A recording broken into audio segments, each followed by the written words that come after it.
Bonjour à toutes et à tous. Bienvenue pour cette deuxième webconférence en direct d'Innova Limoges. Nous allons partager ensemble 30 minutes pour aborder un sujet d'actualité, à savoir la gestion de l'énergie dans vos bâtiments. 3 temps pour cette webconférence. Un premier temps, nous avons été interviewés 2 utilisateurs avec 2 postures différentes. Un deuxième temps où, suite à des requêtes de responsables commerciaux, nous allons vous exposer des questions d'un certain nombre d'utilisateurs. Et en fait, un troisième temps où vous allez pouvoir nous poser toutes vos questions sur l'adresse mail qui s'affiche en bas de l'écran. Pour animer cette webconférence, je vais rejoindre avec moi Christelle Roulet, directeur commercial du groupe Legrand. Bonjour Sophie. Christelle. Sébastien Chevassion, responsable marketing de l'offre. Bonjour et Sophie. Enfin, Emmanuel Jardinier, responsable marketing produit. Bonjour Sophie. Merci à tous les 3 pour votre présence. Mais avant de rentrer dans le vif du sujet, je souhaiterais que l'on rappelle les grands principes d'un système de gestion de l'énergie. Lequel des deux peut nous résumer en quelques phrases? Emmanuel? Oui, bien sûr. Un système de management de l'énergie répond à 3 besoins. Mesurer, informer et agir. Alors, mesurer, ça va être mesurer les énergies présentes sur le site. Informer de l'état des éléments critiques de l'installation. Et enfin, déclencher rapidement des actions visant à économiser de l'énergie ou à corriger une anomalie. Donc le système EMS Cube que nous avions présenté lors de la dernière webconférence permet de répondre à ce besoin en local, mais aussi via l'intranet et ou en mobilité. D'accord. Et depuis cette webconférence, est-ce qu'il y a de nombreuses nouveautés? Oui, l'offre s'est enrichie d'une nouvelle fonction, la fonction reliée, qui nous permet de créer automatiquement une action à partir d'un événement issu des fonctions de base de MSCX Cube. Donc on verra un peu plus tard par l'exemple ce qu'est vraiment la fonction reliée. D'accord. Et en fait, Emmanuel, en t'écoutant, il y a 2 questions qui me viennent à l'esprit. L'offre MS, elle est disponible depuis combien de temps? Et la nouvelle offre, elle va être disponible quand? Christelle? Donc l'offre EMS est disponible depuis 1 an et demi. Elle est disponible, mais elle est aussi installée, puisqu'on a un certain nombre de bâtiments dans lesquels nous retrouvons ce système. Et pour les nouveautés, nous les retrouverons sur legrand.fr dès mercredi prochain. Je vous propose de regarder quelques exemples d'installation, notamment celui de la SNCF. En effet, regardons le témoignage de Monsieur Porticato, chef de projet Smart Station de la SNCF à Aubagne. Le but du projet Smart Station, c'est de connecter les gares et les rendre intelligentes et permettre par la même occasion de pouvoir téléopérer les gares à distance, pouvoir déclencher des maintenances sur des équipements de gare connectés et permettre une meilleure prestation de service auprès des clients. C'est-à-dire qu'un ascenseur en panne, il faut que ça soit rétabli dans les heures qui suivent. On connecte l'éclairage pour le rendre intelligent, pour améliorer la luminosité des gares et faire des économies d'énergie. On connecte tout ce qui est chauffage et climatisation pour pouvoir là essentiellement faire des économies d'énergie. On connecte tous les équipements d'information voyageurs et de prestations de services tels que les escaliers mécaniques, les ascenseurs, les écrans, les caméras.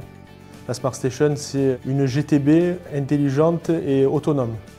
Donc c'est un coffret qu'on a développé avec un intégrateur qui prend très peu de place, puisque c'est un coffret de 40 par 60, dans lequel on connecte un automate Jace Tridium qui nous permet d'avoir la remontée d'informations des tableaux électriques, donc de l'EMS, mais aussi du DALI, à travers certaines interfaces comme Elvar ou Siemens, d'avoir les remontées d'état de tous les équipements que je vous ai cités tout à l'heure, à travers les différents protocoles tels que l'IP Modbus, le MBus pour les compteurs d'eau par exemple, et de l'IP ou du KNX, voilà, tous les protocoles qu'on pourrait trouver dans la GTB.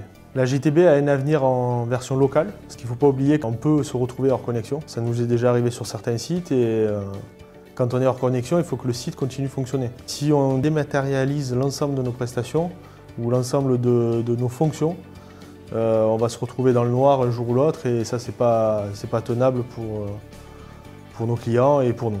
L'intérêt de connecter une GTB à un cloud, c'est d'avoir un seul point de connexion pour le cloud et pour le site. Là où l'IoT point par point demande une multitude de points de connexion, Nous n'avons qu'un seul point de connexion, un point d'entrée pour le site. Donc là, on voit le disjoncteur qui est déclenché. Donc il s'agit du composteur de parking. Donc là, automatiquement, un mail et un SMS a été envoyé à l'agent de maintenance qui est concerné par ce type d'installation. Et l'agent arrivé sur site va pouvoir se connecter sur l'interface avec son smartphone. Donc à accéder aux mêmes informations qu'on a sur l'ordinateur ou sur une tablette ou un smartphone. L'idée, c'est de se dire que l'interface est dématérialisée et le système est entièrement accessible sur tous les supports numériques qu'on connaît à ce jour. D'installer des centrales de mesure, ça n'a pas directement influencé la consommation de la gare ou les économies d'énergie qui pourraient en découdre derrière. L'idée, c'est de faire de la data. On stocke nos données, on va les analyser. On a des sites où on commence à les analyser et à comprendre les habitudes qu'on peut avoir au quotidien dans chaque gare. On se rend compte d'ailleurs que la courbe de consommation est à peu près identique sur toutes les gares. On a réussi même à sortir une courbe de consommation type, ce qui nous permet aussi d'envisager derrière des projets à énergie renouvelable, de savoir comment il faut stocker l'énergie et pouvoir la gérer plus tard. En pouvant se connecter au grid, comme on peut l'envisager sur certains sites, avec du stockage d'énergie, avec de la production énergie renouvelable. Donc en conclusion, ce que j'ai aimé avec EMS, c'est que c'est un produit entièrement ouvert, qui est entièrement communiquant avec l'ensemble de nos équipements à nous. Au contraire de ce qu'on a pu trouver dans certaines solutions qu'on a eu déjà installées, la simplicité de communication avec les autres systèmes était vraiment un avantage pour nous. C'est ce qui fait qu'on réfléchit à intégrer ce standard dans nos tableaux et à aller plus loin avec vous, quoi. Un grand merci à Yannick Porticato pour son témoignage sur la gare connectée. J'imagine, Sébastien, que ça te suggère certaines réactions. Oui, en fait, M. Porticato a choisi, comme 15% de nos clients, de centraliser ces informations dans une GTB sur mesure. Ce qui lui permet finalement de rapatrier les différents éléments importants de son installation. Et dans ce cas, les produits Legrand et particulièrement l'offre EMS CX Cube se mettent au service de la GTB, ce qui lui procure de vrais avantages parce que ça lui permet d'avoir un suivi particulièrement détaillé de son installation globale. Donc, notre client vient d'expliquer qu'il collectait de nombreuses données. Son témoignage démontre que ces données sont nécessaires pour rendre le bâtiment actuel ou futur plus simple à vivre, plus innovant et créateur de valeur, et par là donc de valeur ajoutée. La stratégie de Legrand qui consiste à démocratiser les solutions qui paraissent les plus complexes et démontre encore une fois avec EMS CX Cube comme avec l'ensemble du programme Elliott que nous sommes au rendez-vous. Après, nous avons énormément de clients qui nourrissent un certain nombre d'interrogations quant à l'utilisation des données et leurs exploitations. Justement, à ce sujet, regardons un deuxième témoignage de M. Jonathan Barbe, de la direction des ateliers portuaires de Bordeaux. Il va nous présenter son projet et ensuite, il va nous donner sa vision de la gestion des données. Bonjour, je suis Jonathan Barbe du Grand Port Maritime de Bordeaux. Je suis en charge de l'activité électrotechnique et plus particulièrement des travaux neufs. Aujourd'hui, je vous présente l'installation qui a été réalisée dernièrement par les ateliers du port. Cette installation représente 9 pannes pouvant accueillir en totalité 360 bateaux. Elle est constituée d'un poste HTBT où on est à présent. Toute la partie basse tension, on a utilisé du matériel Legrand pour la mettre en œuvre. Partant du disjoncteur secondaire 1600 ampères et après tous les équipements auxiliaires, puis chacun des départs allant vers chacun des pontons pour alimenter ces fameux navires. Toute l'installation est alimentée d'ici, aussi bien les prises qui alimentent les bateaux que tout l'éclairage. Pour l'éclairage, on a fait le choix d'une horloge astronomique qui pilote l'ensemble des pontons par un top horloge et permet la mise en lumière dès que la nuit tombe. Ce tableau-là est entièrement communicant. Pour cela, on utilise le web server Legrand. Et du coup, on a fait le choix d'implanter sur chacun des départs les fameux petits modules EMS, donc on peut retrouver un peu partout ici. Et également sur les gros départs qui vont vers les pontons, qu'on a appelés des pannes, on a dans le TGBT une visualisation en direct de chacun des départs, ce qui permet lors des interventions de maintenance de cibler rapidement qui est en service, qui ne l'est pas ou qui est en défaut. Et chacun de ces départs est également équipé d'un comptage. Donc pour nous, ce comptage, il nous permet régulièrement de pouvoir voir la charge, comment elle est répartie, et donc adapter l'exploitation des différents pontons à l'énergie disponible sur les installs, puisqu'on voit que c'est grosso modo limité à 100-150 ampères. Donc si on venait avoir un ponton très chargé, on pourrait rapidement le lire grâce au web server et ainsi de suite avoir une meilleure répartition de l'énergie sur l'ensemble de l'installation. Encore une fois, on a utilisé la techno EMS pour pouvoir reporter chacune des armoires pontons vers le web server qui est au poste acheté et donc après se connecter en réseau et avoir une vision globale de l'installation. Donc nous avons choisi le système EMS CX Cube au port de Bordeaux pour les travaux du port de Plaisance parce qu'on a une particularité, on est concepteur de nos installations par rapport à un cahier des charges donné par les différents maîtres d'ouvrage internes et on réalise et après sur la plus grande partie des installations on maintient. Donc en fait on a voulu dès le départ chercher des solutions où on va maîtriser dans le temps l'installation. Et le MSCX Cube a cette facilité-là, c'est qu'on est sur des produits qu'on connaît bien, les produits Legrand. Rapidement, les techniciens ont pu en voir l'intérêt, déjà en rapidité de câblage, en facilité de configuration mise en service. Et après, derrière, avec le web server, durant toute la vie de l'install, on espère sincèrement que ça nous amènera une certaine souplesse dans cette télémaintenance, mais aussi lors des interventions. On a vu d'abord le report, facilité de mettre tout ça en place, récupérer les énergies, et puis après on a vu ces petites fonctions commandes. Donc on a creusé le sujet fonction commande, mais on a été limité, nous, sur une installation comme ça, qui est assez basique, même si elle est d'ampleur, c'était de dire mon poste va donner un top horloge, ou un équipement va donner un top horloge, et à tous les pontons et toutes les installations, la lumière s'allume et s'éteint quand il fait jour et quand il fait nuit. Ce n'est pas un superviseur qu'on a mis en place, en tout cas pas un superviseur d'exploitation, c'est un équipement qui nous permet de faire de la télémaintenance rapide, des relevés d'énergie faciles. Voilà, aujourd'hui, c'est uniquement les techniciens qui ont mis tout ça en œuvre. On n'a pas fait appel à d'autres prestataires ou spécialistes. C'est quelque chose qui est attrayant parce que ça valorise le travail des techniciens et pas uniquement le câblage, quoi. La GTB de demain. Celle d'hier, on nous disait qu'il faut amasser de la donnée. Aujourd'hui, on ne sait plus quoi en faire de la donnée. C'est-à-dire que la donnée qu'on va avoir, celle qui concerne l'énergie ou les courants, c'est pouvoir la traiter, mais peut-être aussitôt récupérer et pas forcément stocker, pour analyser et dire cet endroit-là, il faut l'optimiser parce qu'on est toujours limite par rapport à la conception de base. Et puis voilà, être sur une espèce d'amélioration continue. Il faut qu'elle nous appelle, la GTB. Un grand merci à Monsieur Barbe pour avoir partagé avec nous son expérience du connecté. Sébastien, de nouveau une réaction? Oui, mais ce qu'on a vu, c'est que Monsieur Barbe a eu un besoin, c'était de générer une action suite à un report d'infos. Dans son cas de figure, il voulait simplement pouvoir allumer ses pontons à la tombée de la nuit. Ce qu'il n'a pas réussi à faire avec l'offre EMS CX Cube, puisque jusqu'ici, il n'avait pas la fonction reliée. Désormais, il pourrait utiliser ce genre de fonction et à la tombée de la nuit, déclencher automatiquement l'allumage de ses pontons. Et est-ce que tu peux nous donner aussi ton avis sur sa vision de la gestion des données? Oui, alors lui fait partie des 80-85% de nos clients qui souhaitent que la donnée soit transformée en une action par la GTB et qu'elle puisse l'appeler si nécessaire. C'est-à-dire qu'en fait, si par exemple il avait utilisé l'allumage de ses pontons et que la protection des pontons ait été déclenchée, ce qu'il souhaite, c'est que sa GTB l'appelle automatiquement et puis puisse faire intervenir un de ses techniciens. D'accord. Finalement, nous avons découvert deux postures différentes, mais deux postures qui peuvent s'entendre. Oui. Merci Sébastien pour cette réponse. Je vous propose maintenant de passer aux questions de nos utilisateurs. Et là, Emmanuel, les questions vont être pour toi. Tout d'abord, je commence par Christian, dirigeant d'une scierie, qui souhaite utiliser, quand c'est possible, une ressource gratuite pour la conservation de son bois.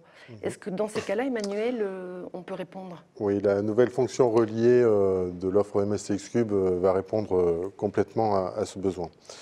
Comme on peut le voir sur l'écran, la fonction reliée, ça consiste à associer un module d'état à un module de commande pour créer une action. Typiquement, on va récupérer une information, un événement, via un module d'état universel, par exemple, et nous allons créer une action avec un module commande. Donc, pour Christian, simplement, il va pouvoir connecter son détecteur de pluie à son module d'état, il va pouvoir récupérer l'état de son contact, et il va connecter son module de commande à son électrovan, Ainsi, quand il pleut, bien, son arrosage va s'arrêter. Oui, donc son arrosage, ça va s'arrêter automatiquement. Exactement. Un réel bénéfice en fait pour Tout à fait. l'utilisateur. Merci. Autre question de Louis, dirigeant d'une usine d'injection plastique. Il souhaite couper certains circuits non prioritaires quand il est en surconsommation. Est-ce que c'est possible, Emmanuel ? Oui, sur le même principe que pour Christian, Louis va pouvoir lier un module de mesure à un module de commande universelle. Ainsi, sur un seuil qu'il va définir, un seuil de consommation, eh bien, l'installation va se couper automatiquement et va couper les circuits non prioritaires qu'il aura définis. D'accord.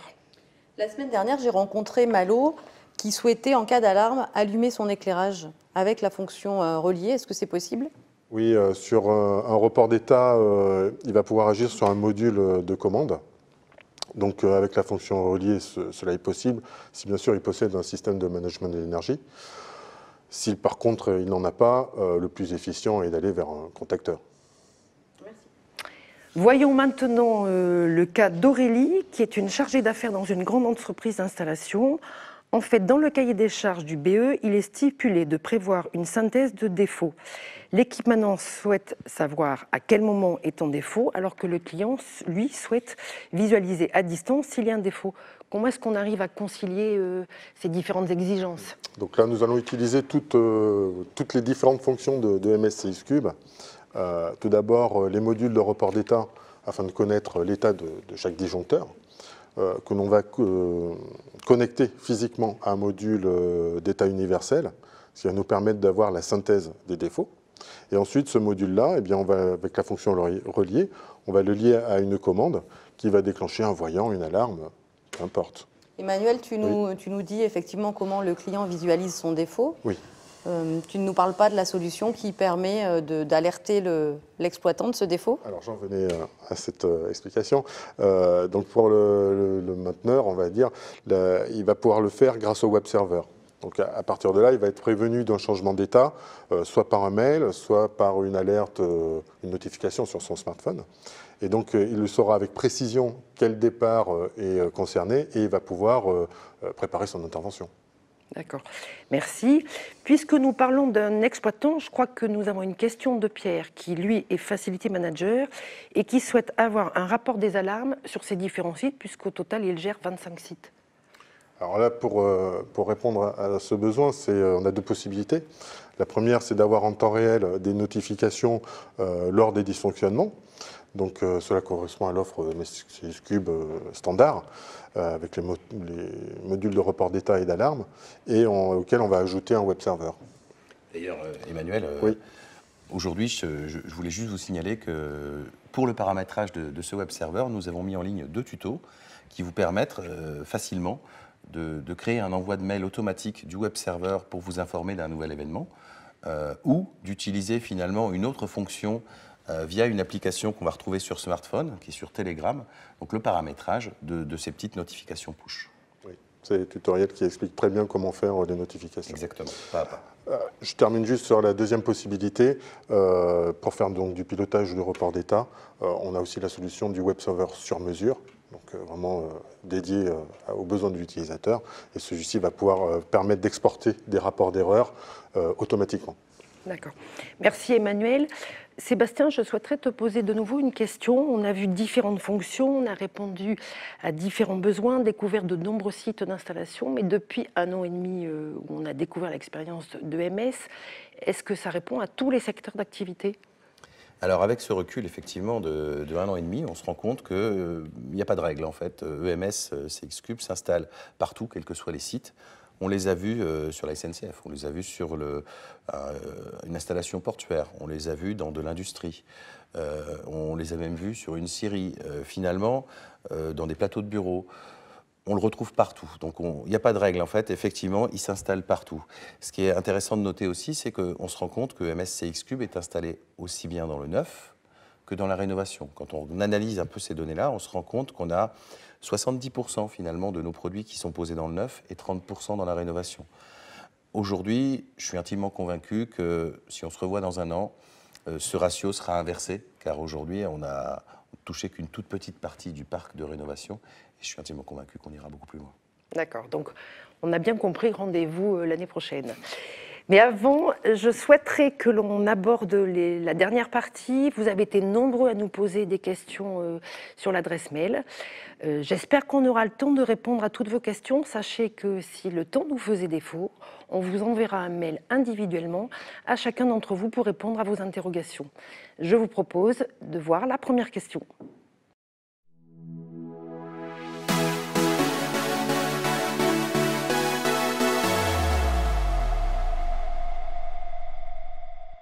Voyons avec Jérémy Perraudot, responsable de la formation client, la première question. Bonjour Sophie, bonjour à tous. Première question que nous avons reçue. Vos fonctions liées m'intéressent. J'ai déjà installé votre système et voulais savoir s'il faut tout changer. Emmanuel ? Alors, non, il n'est pas nécessaire de tout changer. En revanche, il sera nécessaire de télécharger la mise à jour du logiciel EMS configurateur qui va être disponible mercredi prochain sur l'e-catalogue France. Et dans cette mise à jour, nous avons une nouvelle page qui vous permet de mettre à jour les modules qui seront concernés par la fonction reliée. Donc vous n'avez pas besoin de mettre à jour tous vos modules, mais à minima 2 modules, un module événement, un module action. Donc tout ça mercredi prochain et dans l'existence, ça fonctionnera très très bien. Voilà. Une autre question ? Merci Emmanuel. Deuxième question, où puis-je me procurer ce système de management de l'énergie ? Christelle ? Eh bien, chez un de nos partenaires distributeurs, en 24 heures s'il est en stock sur sa plateforme ou en 48 heures s'il approvisionne le produit chez Legrand. Il y a 1600 points de vente sur le territoire, donc il y a forcément un produit à proximité de chez lui. Merci Christelle. Une nouvelle question ? Est-ce que cette offre est adaptée à toutes les marques d'armoires ? Emmanuel ? Alors, oui, de toutes les marques d'armoires de l'existant ou du neuf, comme a pu le dire Sébastien, aujourd'hui on est 70% dans le neuf et 30% d'existant, avec une tendance vers de plus en plus d'existants. EMS CX-Cube est un système de gestion de l'énergie ouvert, donc il marche très bien et fonctionne très bien avec les produits Legrand, mais également avec des produits concurrents. Donc dans une armoire existante, même si vous n'avez pas de disjoncteur Legrand ou autre, on va pouvoir utiliser EMS CX-Cube sans problème. Jérémy, une autre question ? Oui, Sophie. Une nouvelle question. Donc, est-ce que quelqu'un peut m'accompagner si je suis en difficulté lors de l'installation ou le paramétrage ? Christelle. Alors, bien entendu, nous pouvons vous accompagner lors de l'installation ou du paramétrage. On peut également vous accompagner avant cette phase-là, puisque les centres Innoval, dans nos 8 directions régionales, proposent des formations avec des différents niveaux d'expertise. Et puis, une fois que c'est pendant la mise en œuvre, effectivement, vous pouvez toujours contacter votre agence commerciale à travers votre responsable commercial, votre interlocuteur au quotidien, ou bien le service Relations Pro au 0810 48 48 qui saura vous aiguiller vers les experts qui sauront vous guider dans la mise en œuvre et le paramétrage de nos solutions. Merci. Encore des questions, Jérémy ? Oui, absolument. Est-ce que je pourrais visualiser dans EMS CX-Cube les autres produits de l'installation, Sébastien ? Alors non, on ne pourra pas visualiser tous les éléments de l'installation dans le mini-configurateur EMS CX-Cube. Par contre, en utilisant le web server, là, on pourra centraliser tous les éléments présents dans l'installation. C'est clair. Jérémy, de nouveau des questions ? Oui, absolument. Une nouvelle question de la région Rhône-Alpes. Est-il possible d'envoyer un mail à plusieurs contacts ou uniquement à une seule personne ? Sébastien. Alors, comme vous le verrez dans le tuto qu'on a mis en ligne sur legrand.fr aujourd'hui, il est possible effectivement d'envoyer des notifications par mail. Et quand on veut l'envoyer à plusieurs contacts, comme Jonathan Bard pour le port de Plaisance, à ce moment-là, il suffit de rentrer les adresses mail séparées d'une virgule entre elles pour mettre plusieurs contacts. Merci Sébastien. Comment cet envoi de mail est programmé et doit-on ajouter sur une installation pour rendre ceci possible ? Alors, cet envoi de mail en fait, est programmé au travers du web server, hein, c'est toujours le même tuto, où on vous expliquera les différentes étapes pour faire cette programmation. Ensuite, il suffit que ce web server soit relié à un réseau, donc ça peut être une box, ça peut être n'importe quel élément, pour que cet envoi puisse s'effectuer dans de bonnes dispositions par Internet. Ok, merci. Jérémy, nous n'avons plus de questions? Plus de questions à l'instant. Merci. Eh bien, merci à tous pour votre écoute, votre participation active et vos questions. Avant de conclure avec Christelle Roulet, je voulais vous donner le nom des heureux gagnants. Donc, c'est monsieur Alexis Villaume de la société BET2C, Raphaël Lenoble, société Ziplug à la Petite Couronne près de Rouen, et monsieur Stéphane Ambuster, société Aegis à Montreuil. Bravo à tous, ils recevront par leur commercial le pack Céliane Wisnet Atmo. Merci à messieurs Porticato et Barbe. Merci à tous ceux qui ont souhaité nous soumettre un certain nombre de questions. Maintenant, Christelle, je te propose de faire la conclusion. Donc j'espère qu'avec le système que nous vous avons présenté, EMS CX-Cube, on aura su vous convaincre et vous donner envie de le proposer à vos clients et de l'installer également dans vos bâtiments, puisque ce système, vous l'avez compris, répond aux deux grandes exigences de ces bâtiments. La première, effectivement, c'est apporter du confort à l'occupant à travers la collecte de données qui permettra de proposer des services adaptés. Et puis la seconde, mieux maîtriser ses consommations pour une meilleure efficacité énergétique. Merci de nous avoir écoutés et à très bientôt. Et à très bientôt.